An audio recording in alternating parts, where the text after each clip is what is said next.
भरोसे का सौदागर एक भावनात्मक और रहस्यमयी कहानी। समय वर्तमान, स्थान एक शांत गांव शांतिपुर।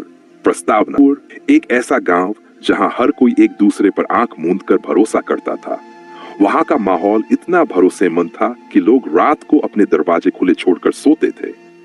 लेकिन एक दिन एक ऐसा आदमी आया जिसने पूरे गांव के भरोसे को हिला दिया।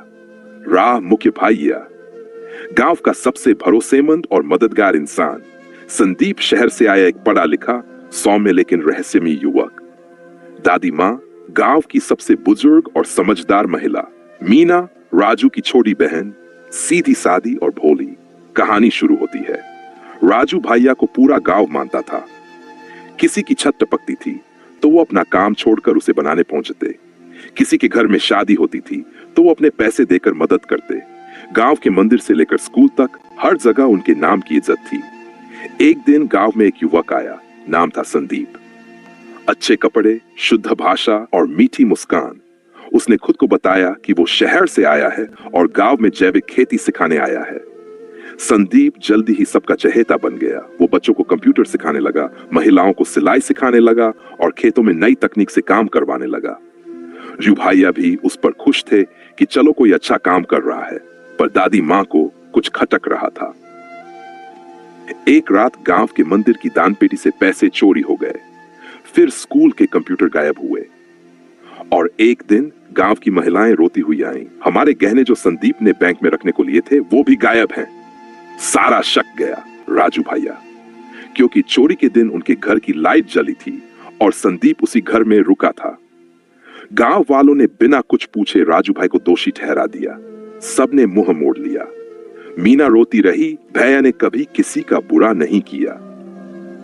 सच की खोज। दादी मां चुप नहीं बैठी। उन्होंने कुछ बच्चों की मदद ली और संदीप के कमरे की तलाशी ली। वहां एक पैकेट मिला जिसमें गांव की चोरी हुई चीजों की लिस्ट और एक नकली पहचान पत्र था। दादी मां ने तुरंत पुलिस को बुलाया।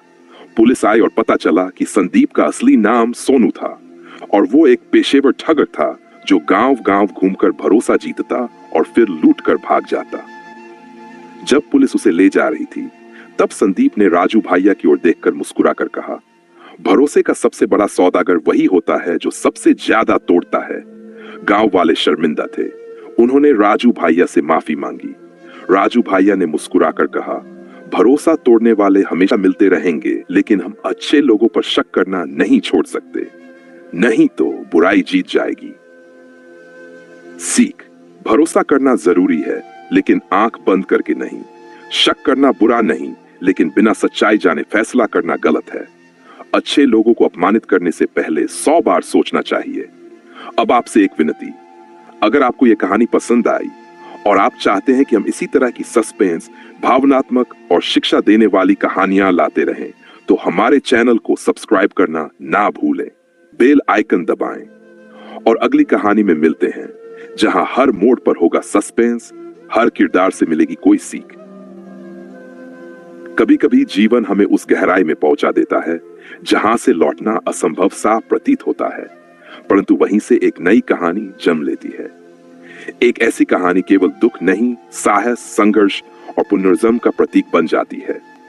आज की कहानी एक ऐसे पुरुष की है जिसने सब कुछ खो दिया लेकिन अंत में सब कुछ पा भी लिया। कृपया कहानी पूरी सुने और अगर आपको इसमें जीवन की कोई झलक मिले तो हमारे चैनल को सब्सक्राइब अवश्य करें। भागवन पतन की शुरुआत। वाराणसी के एक छोटे से मोहल्ले में रहता था एक मध्यम वर्गीय परिवार का सबसे बड़ा बेटा। पढ़ाई में अव्वल, स्वभाव में सरल और स्वप्नों में अनंत। पिता एक स्कूल में अध्यापक थे और मां गृहिणी। विवेक की आंखों में एक सपना था, अपने माता पिता को वह जीवन देना जो उन्होंने केवल दूसरों के लिए जिया। वह कड़ी मेहनत करता, किताबों से दोस्ती थी उसकी और जीवन में कुछ बड़ा करने की चाह। जब उसे दिल्ली की एक प्रतिष्ठित आईटी कंपनी में नौकरी मिली तो पूरा मोहल्ला गर्व से भर गया, परंतु समय को तो कुछ और ही मंजूर था। दिल्ली में काम करते हुए 2 वर्ष भी नहीं बीते थे कि कंपनी एक वैश्विक मंदी की चपेट में आ गई। विवेक की नौकरी चली गई। उसी समय पिताजी को पक्षाघात हो गया और अस्पताल के बिलों ने सारा बचत निगल लिया। उसी दौर में एक दिन उसकी मां भी चली गई। बिना किसी शिकायत चुपचाप जैसे वर्षों की थकान अब पूरी हो गई हो। विवेक टूट चुका था। नौकरी नहीं, परिवार बिखर चुका, जेब में एक रुपया नहीं और आत्मा में गहरी चुप्पी। कुछ दिन रेलवे स्टेशन के बेंच पर भी गुजारे। भूख की हालत ऐसी थी कि लोगों के फेंके बिस्कुट तक खा लेने में शर्म नहीं रही। एक रात बारिश में भीगता हुआ विवेक एक पुराने मंदिर के सामने बैठा था। एक वृद्ध साधु ने उसे देखा और पूछा, बेटा क्या खोया है? विवेक ने रोते हुए उत्तर दिया, सब कुछ।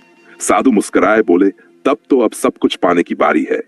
उन साधु ने उसे काम के लिए एक पुस्तकालय में लगवा दिया, जहां विवेक को केवल किताबों को साफ रखना होता था। वहीं विवेक ने फिर से पढ़ना शुरू किया। सुबह किताबें साफ करता, दोपहर में पढ़ता और रात में आत्ममंथन करता।